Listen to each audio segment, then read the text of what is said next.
கோவை வஉசி உயிரியல் பூங்காவில் 21 முதலை குட்டிகளை பொதுமக்கள் ஆச்சரியத்துடன் பார்த்து செல்கின்றனர்.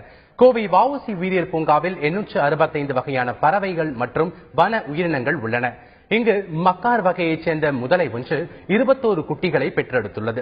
21 முதலை குட்டிகளையும் பொதுமக்கள் அனைவரும் ஆச்சரியத்துடன் பார்த்து செல்கின்றனர். தற்போது 21 குட்டிகளும் நல்ல உடல் ஆரோக்கியத்துடன் உள்ளதாக கால்நடை பராமரிப்புத்துறை உதவி இயக்குனர் மருத்துவர் பெருமாள்சாமி தெரிவித்துள்ளார்.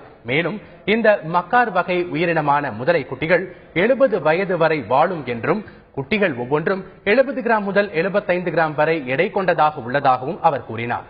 முதலைகள் 400 கிலோ முதல் 1000 கிலோ வரை எடை வளரும் என்றும் மருத்துவர் பெருமாள்சாமி தெரிவித்தார். 400 கிலோவிலிருந்து 1000 கிலோ வரைக்கும் இதோட உடல் எடை இருக்கக்கூடிய வாய்ப்புகள் இருக்கிறது.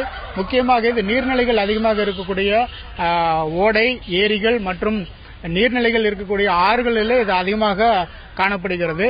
தற்பொழுது இந்த மாதிரி கேப்டிவ் நிலையில் இருக்கக்கூடிய இந்த மக்கார் இன வகையானது குஞ்சு பொரித்த இந்த சூழ்நிலையில் அதோட வெயிட் பார்த்தீங்கன்னா 70 கிராம் 70லிருந்து 75 கிராமாக உள்ளது அறியப்படுகிறது.